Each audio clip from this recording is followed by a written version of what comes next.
Hi friends, അസ്സലാമലൈക്കും. ഇന്ന് ഞാനൊരു വെറൈറ്റി ആയിട്ടുള്ള പരിപ്പും മാങ്ങ വെച്ചിട്ടുള്ള ഒരു കറിയുടെ റെസിപ്പി ആയിട്ടാണ് വന്നിട്ടുള്ളത്. നല്ല ടേസ്റ്റി ആയിട്ട് സിമ്പിളായിട്ടും ചെയ്യാൻ പറ്റിയതാണ്. അധികം ഇൻഗ്രീഡിയൻസിൻ്റെ ഒന്നും ഒരു ആവശ്യമില്ല, പെട്ടെന്ന് തന്നെ ഉണ്ടാക്കാൻ പറ്റിയതാണ്.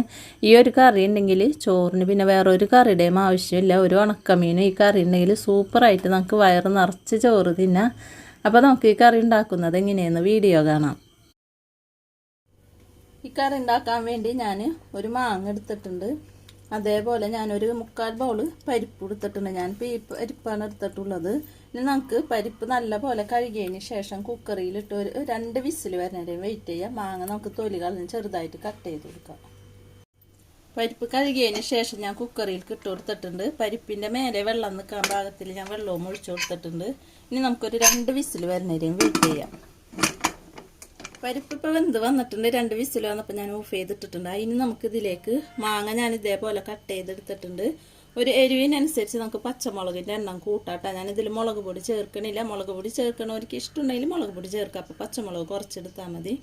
ഞാനിപ്പോൾ ഒരു 7 പച്ചമുളകോളം എടുത്തിട്ടുണ്ട്. പിന്നെ ഒരു തക്കാളിയും എടുത്തിട്ടുണ്ട്. ചെറിയൊരു തക്കാളി എടുത്തിട്ടുണ്ട്. ഇനി നമുക്ക് ഇതെല്ലാം കൂടി ഇതിലേക്ക് ഇട്ട് കൊടുക്കാം. തക്കാളിയും പച്ചമുളകും മാങ്ങ ഇട്ട് കൊടുക്കാം.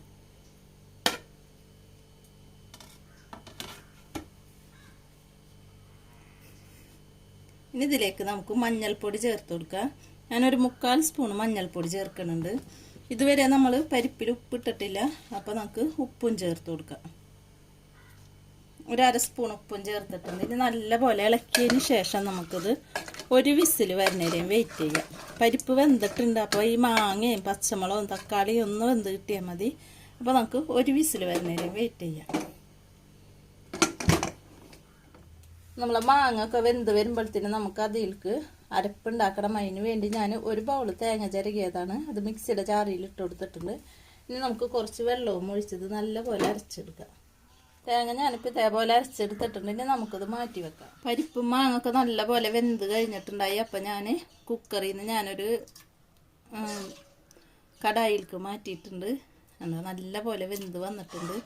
ഇനി നമുക്കിതിലേക്ക് നേരത്തെ അരച്ച് വെച്ചിട്ടുള്ള തേങ്ങ മുഴുവനായിട്ട് ഒഴിച്ചു കൊടുക്കാം. ഇനി ഞാൻ മിക്സിയുടെ ജാറിൽ കുറച്ച് വെള്ളവും കൂടി ഒഴിച്ചു കൊടുക്കുന്നുണ്ട്. നല്ല പോലെ നമുക്ക് ഇളക്കി കൊടുക്കാം. ഈ ടൈമിൽ ഉപ്പ് പാകത്തിനാണോ എന്ന് നോക്കാം. എന്നിട്ട് വേണമെങ്കിൽ ചേർത്ത് കൊടുക്കാം. നമ്മൾ ഉപ്പിട്ട് വേവിച്ചിട്ടുണ്ട്. പിന്നെ മാങ്ങ ഒക്കെ നല്ല പുളിയുള്ള മാങ്ങയാണ്. അപ്പോൾ മാങ്ങയും കൂടി ചേരുമ്പോൾ ഉപ്പ് വേണമെങ്കിൽ ആവശ്യമുണ്ടെങ്കിൽ ചേർത്ത് കൊടുക്കണം. കാരണം ഇതൊന്ന് നല്ല പോലെ തിളച്ച് വരട്ടെ. വല്ലാണ്ട് തിളക്കരുത് കേട്ടോ. ഒന്ന് തിള വരുമ്പോൾ നമുക്ക് ഓഫ് ചെയ്തത് കാച്ചി ഒഴിക്കുക. ഉപ്പ് കുറവുണ്ട് ഞാൻ നോക്കിയപ്പോൾ. അപ്പം ഞാനൊരു 1/4 സ്പൂൺ ഉപ്പും കൂടിയും ചേർത്ത് കൊടുക്കുന്നുണ്ട്. നല്ല പോലെ ഇളക്കി കൊടുക്കുക. ഇത് ഇരിക്കും തോറും കുറുകി വരൂട്ടേ കറി. നല്ല പോലെ ഇളക്കി കൊടുക്കുക. ഇനി ഒന്ന് തിള വരുമ്പോൾ നമുക്ക് ഫ്ലെയിം ഓഫ് ചെയ്ത് കൊടുക്കാം. ഇതിപ്പോൾ കണ്ടില്ലേ, തിള വന്നിട്ടുണ്ട്. ഇനി നമുക്കിത് മാറ്റി വെക്കാം. എന്നിട്ട് ഇതൊന്ന് കറി ഒന്ന് താളിച്ചൊഴിക്കാനുണ്ട്. അപ്പോൾ നമുക്കിനി ഇത് മാറ്റി വെക്കാം. കറി കാച്ചി വയ്ക്കാൻ ഞാനൊരു പാൻ വെച്ചിട്ടുണ്ട്. പാൻ ഇപ്പോൾ ചൂടായി വന്നിട്ടുണ്ട്. ഇതിലേക്ക് ഞാൻ വെളിച്ചെണ്ണ ഒഴിച്ചു കൊടുക്കുന്നുണ്ട്. ഞാനൊരു 1.25 സ്പൂൺ വെളിച്ചെണ്ണ ഒഴിച്ചു കൊടുത്തിട്ടുണ്ട്. വെളിച്ചെണ്ണയും ചൂടായി വന്നിട്ടുണ്ട്. ഇതിലേക്ക് നമുക്ക് ചെറിയുള്ളി ഇട്ട് കൊടുക്കാം. ചെറുതായിട്ട് കട്ട് ചെയ്തതാണ്. 2 വലിയ ചെറുള്ളിയായിരുന്നു. ഇതൊന്ന് നമുക്ക് മൂപ്പിച്ചെടുക്കാം. ഇനി ഇതിലേക്ക് ഞാൻ ഇതേപോലെ 3 മുളക് എടുത്തിട്ടുണ്ട്. ഇതേപോലെ നടു കീറിട്ടേക്കണേന് 3 എണ്ണം ഞാൻ ചേർത്ത് കൊടുക്കുന്നുണ്ട്. ഒന്നായി ഇട്ട് കൊടുക്കരുത് കേട്ടോ. അപ്പോൾ പൊട്ടിത്തെറിക്കും. നടുവൊന്ന് പൊട്ടിച്ചിട്ട് വേണം നമ്മളിതിങ്ങനെ വെളിച്ചെണ്ണയിൽ ഇട്ട് കൊടുക്കാൻ.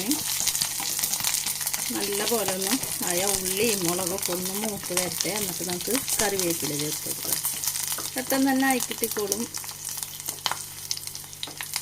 പിന്നെ എൻ്റെ ചാനൽ ഇതുവരെ കാണാത്തവർ കാണാം. സബ്സ്ക്രൈബ് ചെയ്യാത്തവർ സബ്സ്ക്രൈബ് ചെയ്യുക. തൊട്ടടുത്തുള്ള ബെല്ലൈക്കണും കൂടിയും ക്ലിക്ക് ചെയ്യുമ്പോൾ ഓളെന്ന ഓപ്ഷൻ വരും.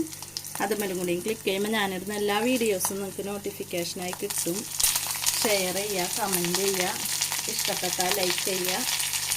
ഇപ്പോൾ ആയി വന്നിട്ടുണ്ട്. ഇനി നമുക്ക് വേപ്പില ഇട്ട് കൊടുത്തിട്ടുണ്ട്. 2 വറ്റൽമുളകും കൂടി ഇട്ട് കൊടുക്കുന്നുണ്ട്.